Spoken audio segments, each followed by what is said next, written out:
만전을 기하도록 목회자로서 저도 관심을 가지고 최선을 다하도록 하겠습니다. 자, 오늘 35번째, 35번째 시간인데요. 하갈과 아비멜렉 에피소드, 제가 이렇게 주제를 잡았습니다. 뭐 사실 좀 더 붙이고 싶은 주제가 있었는데요. 이 부분은 좀 에피소드처럼 들어가 있는 것 같다라는 생각이 들어서 하갈과 아비멜렉 스토리가 오늘의 주제입니다. 예전에 16장이었죠. 네, 하갈이 사라와 대판하고 집을 나간 사건이 있었습니다. 그래서 그때 한번 언급을 했었었고요. 오늘은 이제 두 번째, 가출이 아니라 쫓겨납니다. 그래서 좀 강한 메시지가 있는 시간이죠. 창세기 21장 11절로 13절 말씀은 지난 시간에 마지막에 언급했던 구절들입니다. 사라가 이제 도저히 하갈과 이스마엘이 한 집에 이삭과 더불어 사는 것을 용납할 수 없다, 내보내달라라고 강력하게 아브라함에게 요청했을 때, 아브라함이 마음 괴로워할 때 주님께서 그에게 말씀하셨죠. 걱정하지 말고 이삭에게서 태어나는 사람이 너의 씨가 될 터이니 사라가 너에게 말한 대로 다 들어주어라. 그러나 여종에게서 난 아들도 너의 씨니 그 아들은 그 아들대로 내가 한 민족이 되게 하겠다. 이렇게 하나님께서 말씀해 주셔서 아브라함이 마음을 다잡고 이 일을 진행하게 됩니다. 한 가지 여기서 우리가 이러한 말씀들을 접할 때 우리는 과연 그러한 내용들을 어떻게 해석할 것인가라는 부분에서 갈등과 고민이 있기 마련입니다. 하나는 저와 여러분이 우리가 자라온 그 어떤 과정, 집안의 성장 배경 또는 문화를 바탕으로 이걸 바라보는 거예요.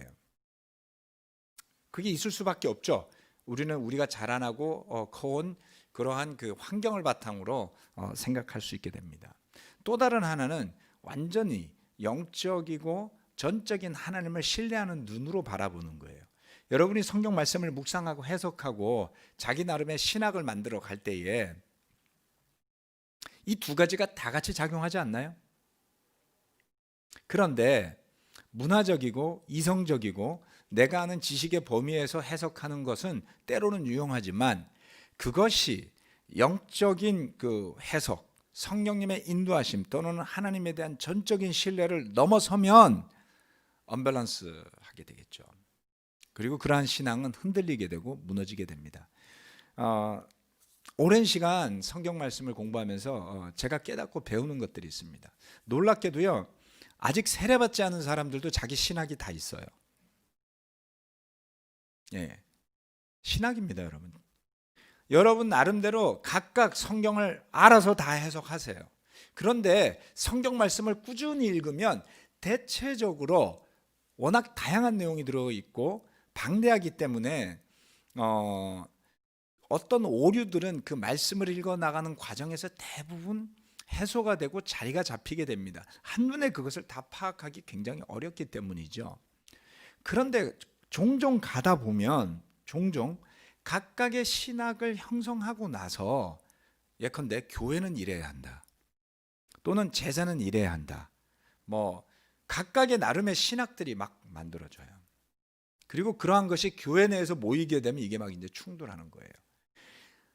엄밀한 의미에서의 죄의 이슈가 아닌 다음에 이러한 각각의 해석에 따른 성경 말씀의 이해와 실천이라는 것은 각양각색이 되기가 쉽습니다. 어떻게 그러한 것의 질서를 잡아갈 것인가 하는 것은 교회로서는 아주 중요한 이슈가 아닐 수가 없어요. 더더구나 지금 우리 잠실교회처럼 세례받은 지 30년, 20년 되시는 분들이 득식을 한 교회에서는 이러한 것들이 종종 문제를 일으킬 수도 있습니다. 자, 하지만 근본으로 돌아가서 문화적, 지식적, 이성적 해석과 성경적, 영적, 그리고 신앙적 해석 사이에서 우리가 이 갭을 좀 좁혀 나가야 할 필요가 있습니다. 그러한 것을 염두에 두시고 오늘 말씀을 한번 쭉 같이 따라가 보시면 좀 도움이 되지 않을까 싶습니다. 자, 이삭을 놀린 일로 이스마엘과 하갈은 사라의 분노를 사게 되죠. 그래서 이제 아브라함의 집에서 쫓겨나게 됩니다. 그런데 하갈은 그 하갈의 아들 또한, 아브라함이 들은 것이지만 아들 또한, 그 하갈의 아들 또한 한 민족이 되게 하시겠다는 하나님의 약속을 받게 됩니다. 여기에는 어떤 해프닝이 있고요, 그것을 또 풀어가시는 하나님의 뜻이 있는데 이것이 아주 중요한 부분입니다. 때로는 이 문제를 여러분 어떻게 바라봐야 할까요? 이삭이 문제일까요? 사라가 문제일까요? 이스마엘이 문제일까요? 우리는 대체로 이렇게 어프로치 하거든요. 그렇죠? 아니면 결국 하갈과 이스마엘을 쫓아낸 아브라함의 문제일까요? 이게 우리의 방식이에요. 그런데 잘 보면 결국 이것을 하나님께서 그렇게 허락하시는 것이 있습니다. 또 배울 점들도 있습니다. 영적인 일은 종종 영적인 일이 나타나게 되면 어떤 자극을 받는 일이 일어나더라라는 것을 보게 됩니다. 이삭이 태어나기 전까지만 해도 16장에 집 나갔던 하갈이 돌아오고 난 다음 이스마엘이 태어나고 10수년간 평화가 유지가 됐어요. 그렇죠? 이스마엘도 문제가 아니었고 하갈도 문제가 아니고 사라도 문제가 아니었잖아요. 아브라함과 사라가 힘을 합쳐서 잘 오다가 이삭이 태어나고 나니까 문제가 생긴 거예요. 그러면 우리는 어떻게 생각하냐면 이삭 때문이야 이렇게 해석하는 사람도 있어요. 이삭만 없었다면 이 평화가 유지됐을 텐데 이삭이 문제야, 이렇게 어프로치 하시는 분들도 있어요. 그러니까 이 부분에 대한 해석이 그렇다는 게 아니라 일어나는 일들에 대한 해석을 그렇게 하시는 경향이 있다. 그런가 하면 어떤 사람들은 이스마엘이 문제야 이렇게 보는 거죠. 이스마엘을 똑바로 못 키워갖고 하갈이 똑바로 못 가르쳐갖고 이삭 갖고 놀리니까 쫓겨나지 이러시는 분들이 있고, 사라의 못된 주인 행세 때문이야, 완전한 갑질 때문이야 이렇게 해석하실 분도 있을 거예요. 그렇죠? 벌써 이 하나의 사건을 두고 우리가 얼마나 많은 나름의 해석, 감정, 느낌이 있을 수 있겠습니까? 자, 오늘 말씀을 한번 보자고요. 자, 첫 번째, 하나님이 하갈과 이스마엘을 돌보시다. 이게 핵심입니다. 창세기 21장 14절 말씀인데요. 다음날 아침 일찍 아브라함은 먹거리와 얼마와 물 한 가죽 부대를 가져다가 하갈에게 주었다. 그는 먹거리와 마실 물을 하갈의 어깨에 메어주고서 그를 아이와 함께 내보냈다. 하갈은 길을 나서서 브엘세바 빈들에서 정처 없이 헤매고 다녔다. 지금 이 시점에 이스마엘은 14살입니다. 14살은 우리나라 나이로 치면 중1, 중2 정도 사이일 거예요. 우리 틴들, 중1 아들 두신 분들, 사막에서 중1짜리 아들하고 둘이 쫓겨났어요. 자, 아브라함이 먹거리 얼마와 물 한 가죽 부대를 줬다고 그랬어요. 자, 하갈과 이스마엘은 얼마만큼의 물과 음식물을 가지고 나갈 수 있었을까요? 세븐일레븐에 있는 것도 아니고, 그렇죠? 마트가 있는 것도 아니고, 광야와 같은 곳에 이 둘이 지고 갈 수 있는 물과 가져갈 수 있는 음식만을 가지고 나왔습니다. 여러분 트레킹 해보셨습니까? 그냥 걸어 다니면서 여행하는 거예요.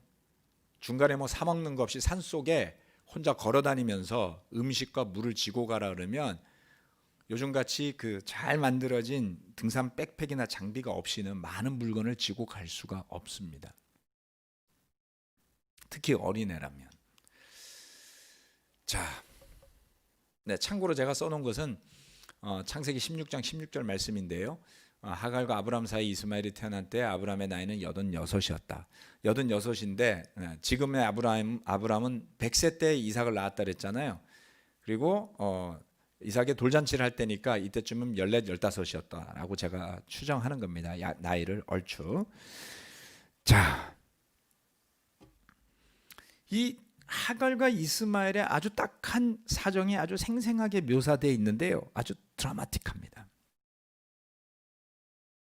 이제 그 둘은 조금 지나서 지치게 되고 말지요.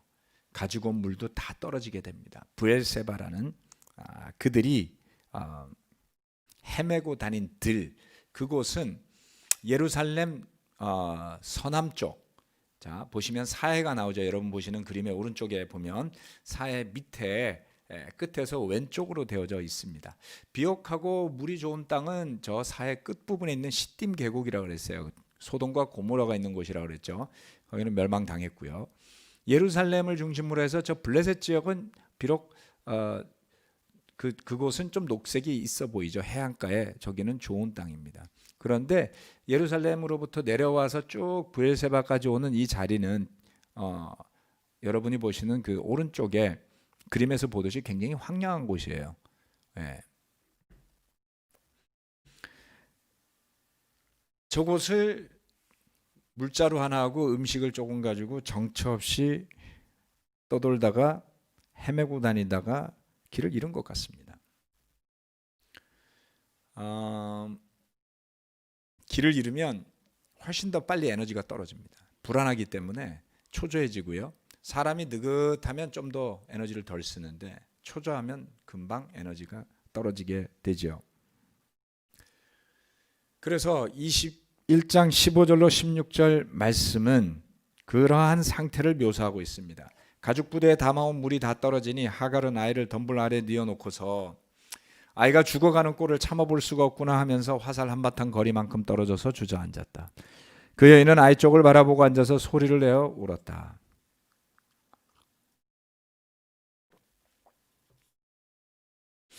이 말씀이 왜 기록되어 있을까요? 너무 짠하지 않습니까? 쫓겨난 것도 서운한데 요즘 같으면 아마 광화문에서 데모하겠죠. 아브라함이 이렇게 하갈과 이스마엘을 쫓아냈다라면 신문에 대서특필되고 갑질한 여인 사라는 SNS 비난받고 병원에 입원할지도 몰라요. 화살 한바탕 거리는 한 200m 전후일 겁니다. 화살을 쏘면 200m, 300m 정도 가니까. 그러니까 이렇게 멀찍이 떨어져서 그늘에 뉘어놓고 우는 소리를 아들이 들을까봐 걱정돼서, 또는 아이가 죽는 꼴을 내가 눈뜨고는 못 보겠다, 안 보일 정도로 소리를 내면서 웁니다. 얼마나 안타까운 장면일까요?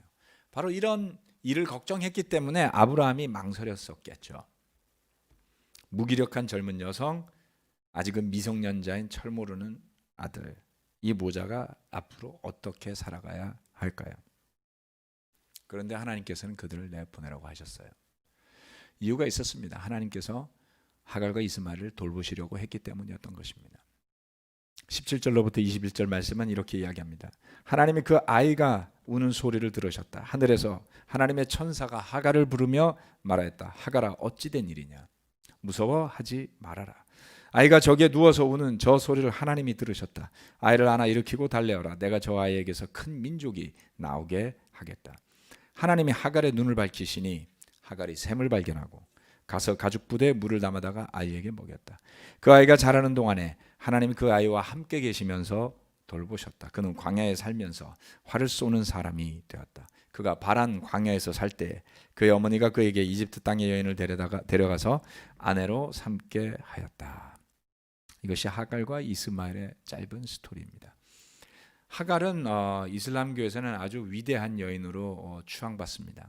하갈과 이스마엘의 스토리는 이슬람 교도들의 조상에 대한 이야기고요. 그들도 아브라함을 조상으로 섬기고 있습니다. 그래서 모세 오경과 유사한 창세기로부터 나오는 구약 성경의 말씀의 일부가 코란에도 기록되어 있다라는 것입니다.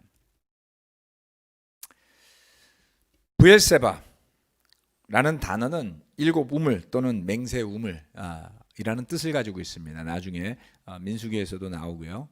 성경에서 몇 번 언급되는 지명이기도 합니다. 세바라는 단어가 7이라는 뜻이죠. 그래서 브엘세바라는 것은 그러한 의미를 가지고 있습니다.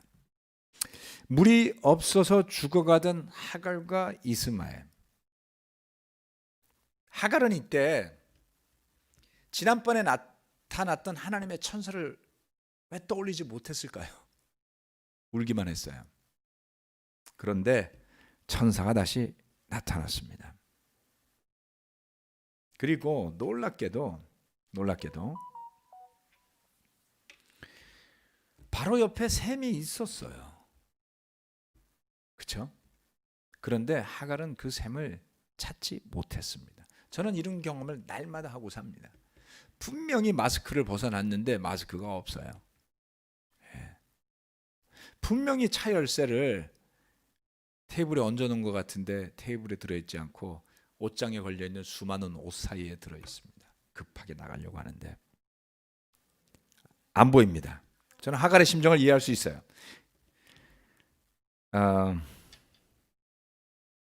그 하갈의 눈을 하나님께서 밝혀주셨을 때에 살 수 있는 생명의 샘을 그녀는 찾게 됩니다. 우리 또한 이렇게 하나님의 도우심 없이는 바로 옆에 우물조차 찾지 못하는 장님 아니겠습니까? 16장에서 말씀드렸다시피 하갈이 아브라함의 아이를 임신한 후에 사라를 깔본 일로 문제가 일어나서 학대를 받고 도망친 사건이 있었을 때에 그때 주님의 천사가 사막 샘 곁에서, 그때는 수르로 가는 길이었습니다만, 하갈을 만나서 돌아가 여주인에게 복종하고 살라고 한 일이 있었습니다. 그때도 또한 샘 곁에서 만나게 되지요. 그리고 그녀는 그 당시에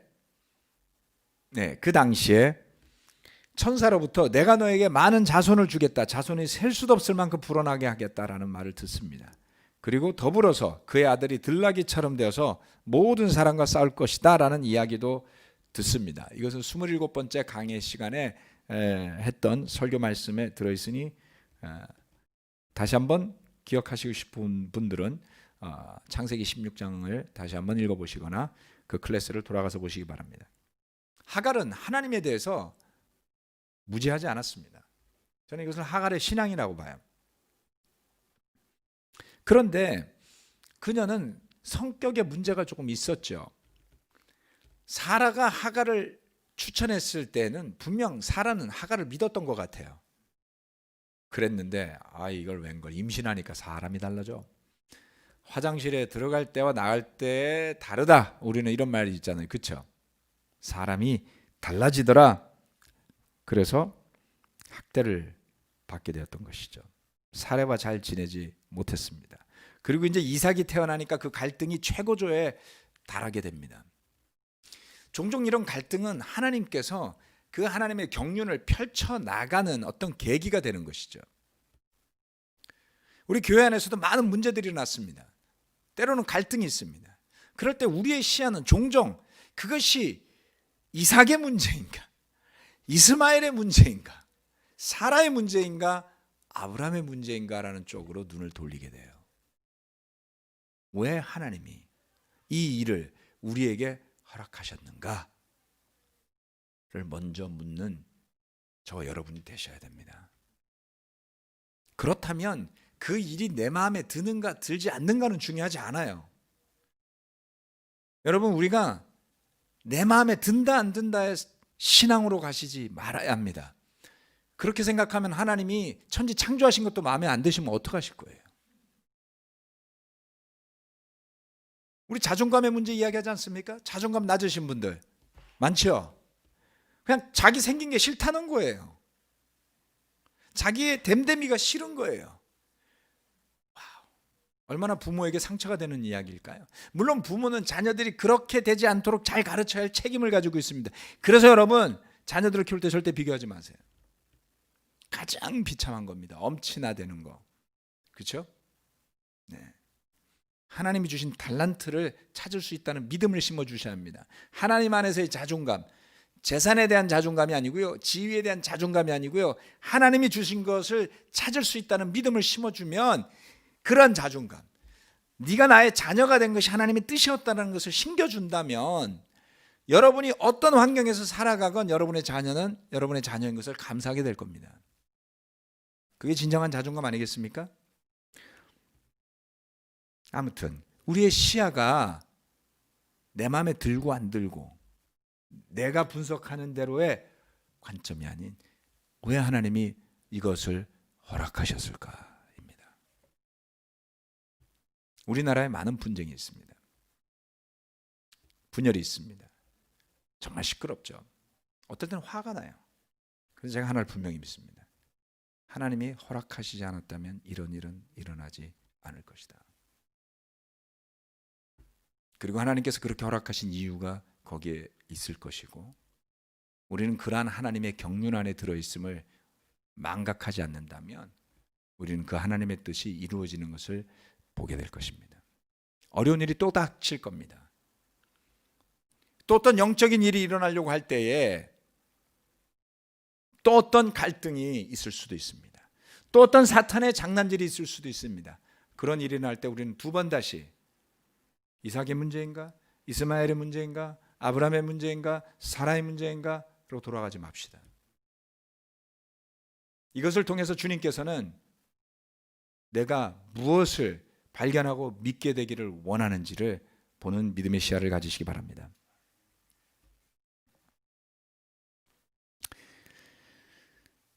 죽어가던 하갈과 이스마엘을 살린 것은 샘물입니다. 말씀드린 것처럼 스스로가 찾아낸 것이 아니라 하나님의 천사가 알려주었을 때라야 비로소 그것을 찾게 되는 것이죠.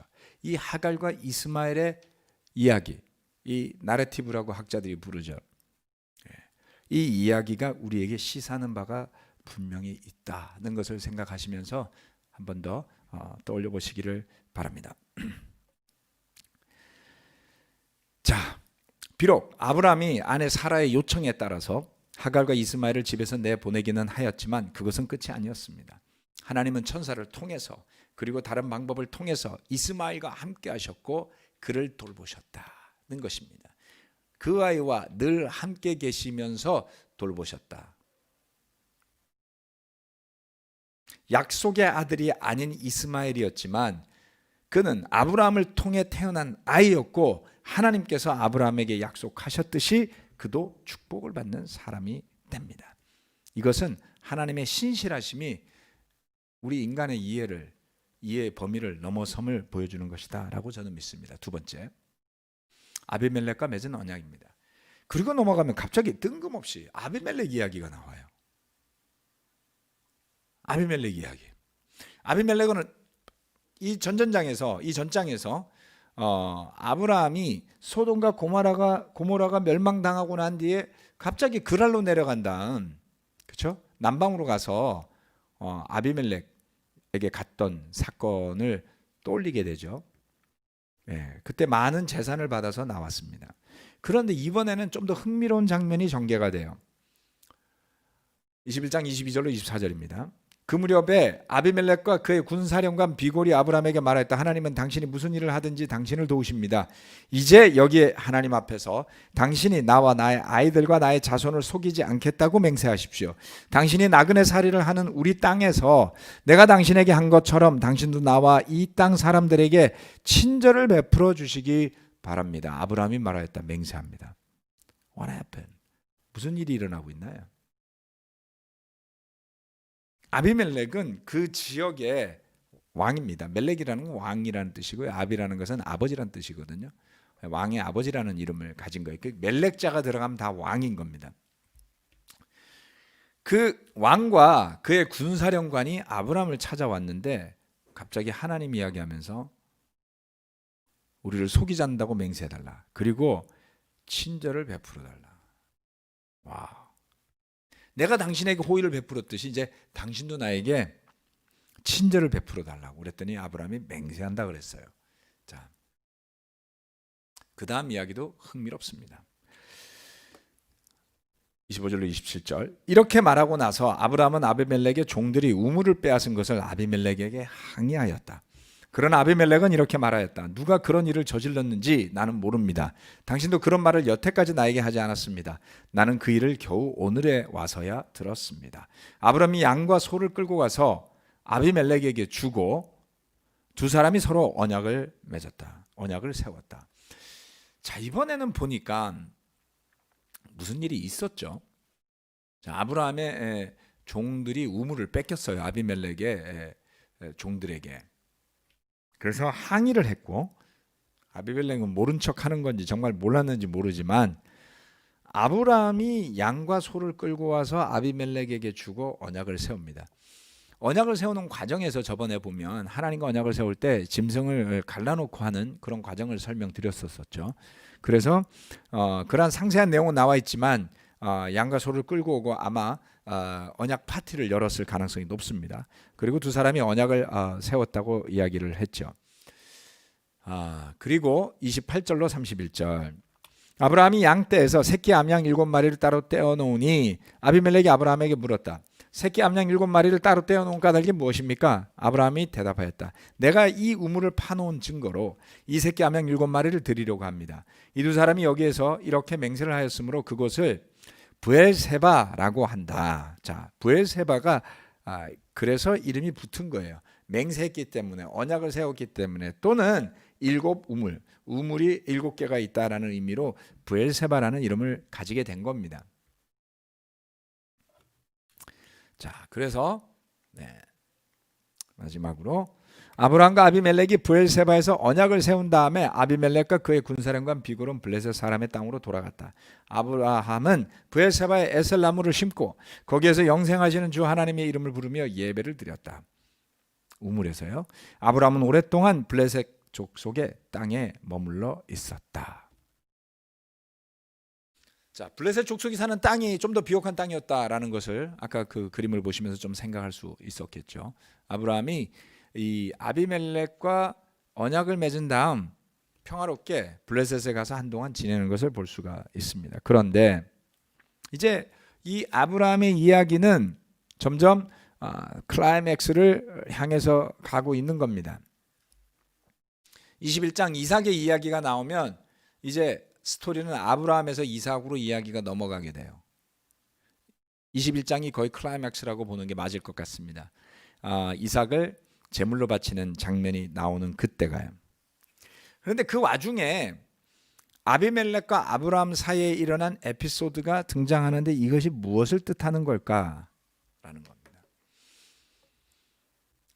이 강의 과정을 거치시면서 여러분들 머릿속에는 아브라함이 2번이나 가나안 땅을 떠났었던 사건이 있었던 것을 기억하시죠? 한 번은 이집트로 오자마자, 또 한 번은 지난번 소돔과 고모라의 멸망 이후에 그랄 지역으로 내려갔던 그 2번의 사건을 기억하실 겁니다. 그렇게 내려갔던 아브라함은 자신이 약한 처지에서 목숨을 부지하려고 거짓말을 했던 아주 약한 존재로서 갔었죠. 그런데 지금 21장에서는 오히려 그 아비멜렉이 아브라함에게 먼저 와서 나에게도 호의를 보여달라라고 요청을 하면서 화친을 요청하는 겁니다. 이것은 무엇을 이야기하냐면 아브라함의 위상이 커졌다는 것을 이야기를 해요. 그리고 아브라함은 뺏긴 우물에 대한 권리를 당당하게 주장하죠. 이것은 아브라함이 이제 이 지역에 온 지 한 25년이 지난 시간이었습니다. 즉 세겜 또는 블레셋 지역에서 어느 정도의 영향력과 관계를 맺고 살아가는 어느 정도의 자리를 잡은 것을 볼 수가 있습니다. 그래서 저는 이 아비멜렉과 맺은 언약의 이야기가 한편으로는 그와 같이 약속을 따라온 사람이 어떠한 그 고생과 희생과 어려움 속에서도 점점점 영향력을 확대해 나가는 그런 모습을 볼 수 있습니다. 아직은 미약하죠. 약속을 따라 낳은 아들 이삭은 어렸고요. 하나밖에 되지 않습니다. 아브라함은 나이가 많이 들었고요. 가세라고 말할 것도 없었습니다. 하지만 그가 이곳에서 와서 지내는 25년이라는 시간은 헛되지 않았다. 그는 여전히 믿음을 지켜가는 믿음의 사람인 것을 볼 수가 있습니다. 아비멜렉과 맺은 언약은 그처럼 아브라함이 25년 넘게 그 땅에서 수고하고 헌신하고 역경을 견디면서도 약속을 의지하고 살아갔을 때 얻어진 결과물 같은 느낌을 받습니다. 세 번째, 마지막 마무리하면서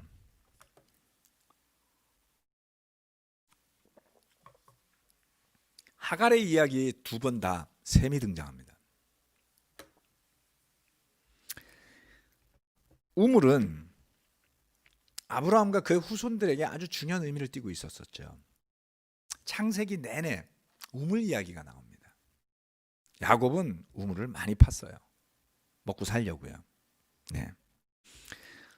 저런 광야 같은 그 건조한 사막 기후의 지형도 이렇게 그 몽골에서 가다 보면 우물이 있을 것 같지가 않아요. 그런데 낮은 지대에 가면요 강물도 흐르고요. 그리고 움푹한 곳에 가면 샘물이 나오는 곳을 볼 수가 있습니다. 그 주변으로 사람들이 게르를 치고 말들을 또는 그 염소들, 소들을 먹이면서 사는 것을 볼 수가 있죠.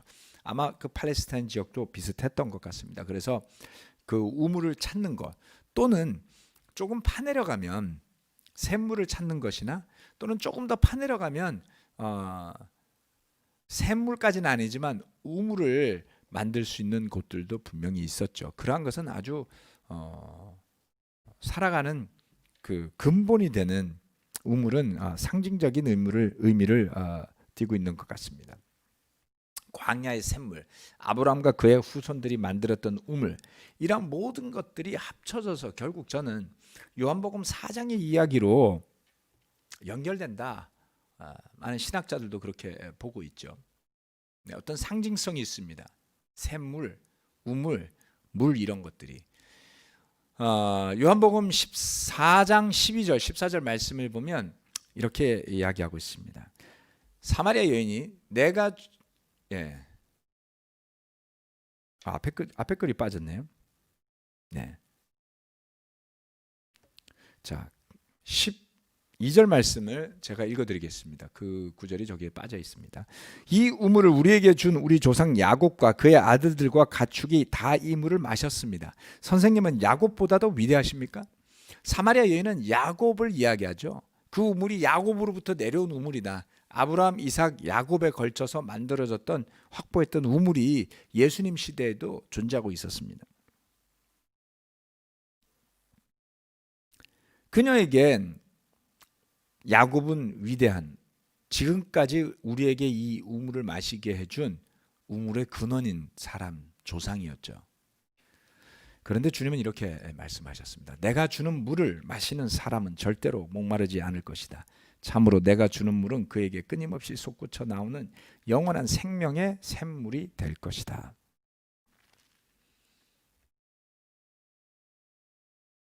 이 주님께서 주시는 끊임없이 솟구쳐 나오는 샘물, 그리고 나서 말미에 가서 주님은 또 이렇게 말씀하셨어요. 23절로 24절 말씀.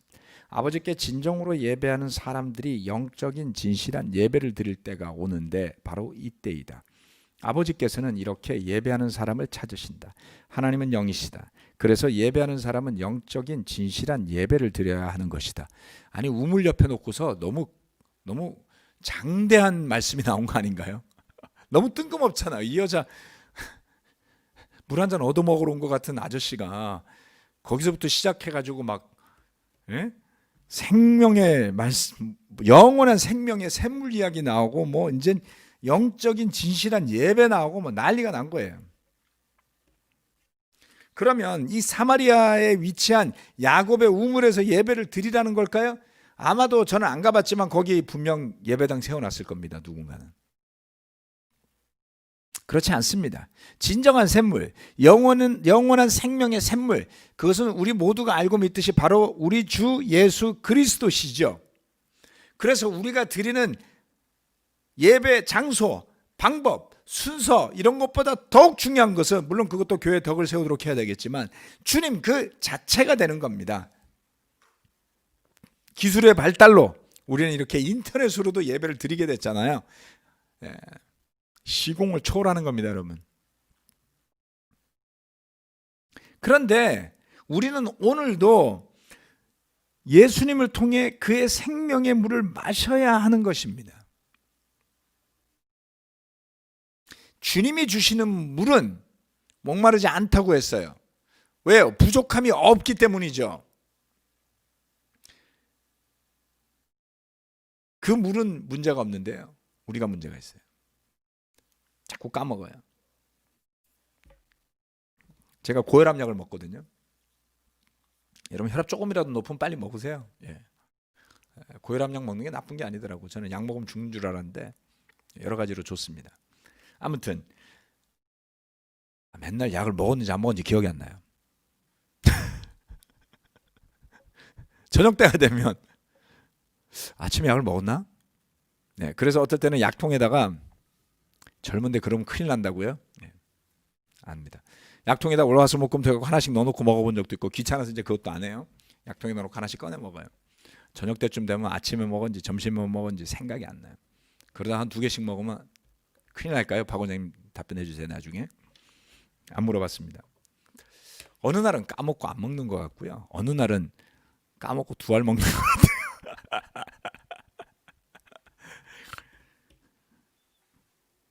같아요. 물을 마셨는지 안 마셨는지 생각이 안 나면 어떡하죠?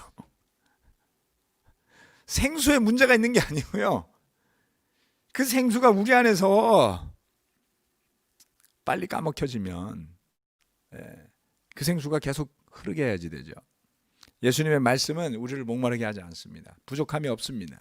주님께 예배 드리는 것은 늘 놀라운 일이죠. 그런데 우리는 종종 목말라 해요. 주님의 말씀에 문제가 있기 때문일까요? 주님이 주시는 생수에 문제가 있기 때문일까요? 그렇지 않습니다. 마치 밭의 작물들이 비가 오지 않으면 그렇게 싱싱하다가도 말라 죽는 것처럼 이 세상에서 사막 같은 곳에서 살아가는 우리가 그 샘물 곁에 서서 끊임없이 그 물을 마시지 않는다면 생을 이어갈 수 없게 되겠죠. 해충들과도 싸워야 합니다. 하갈과 이스마엘이 살아난 것은 바로 그 샘물 때문이었습니다. 해필이면 2번씩이나 하갈은 그 샘 때문에 살아나게 되죠.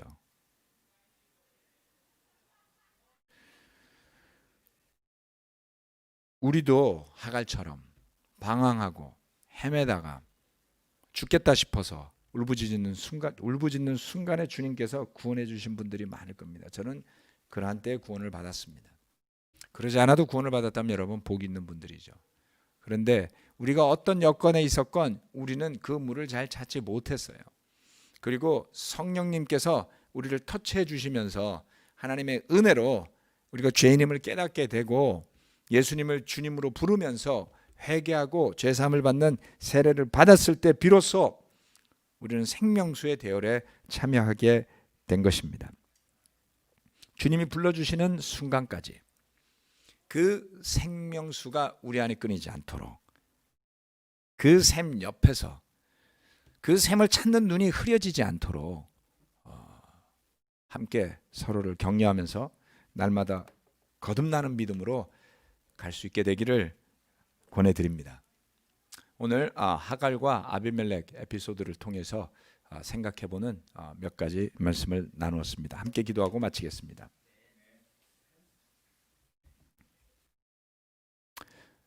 전능하신 하나님 아버지, 정말 물이 없다면 단 하루라도 우리가 살아갈 수 있을까요? 얼마나 목마르고 고통스러울까요? 주님의 생명의 말씀이 없다면 우리의 머릿속, 우리의 마음속을 온통 세상적인 것들이 가득 채워놓고 우리를 쥐고 흔들 겁니다. 어디에서 안식을 찾으며 어디에서 생명을 찾을 수 있겠습니까? 우리 모두는 반쯤 정신이 나간 사람이 되어서 이 세상을 살아가게 되지 않을까요? 주님, 오늘 우리가 온전한 정신으로 그 드가볼리에서 귀신이 쫓겨났던 사람이 온전한 정신으로 주님 앞에 앉아있듯이 서로를 믿음 가운데 바라보고 믿음으로 서로를 대하며 주님을 찬양하는 마음으로 예배드리고 가정을 꾸리고 형제 자매로서 함께 지낼 수 있는 길을 열어주시니 감사합니다.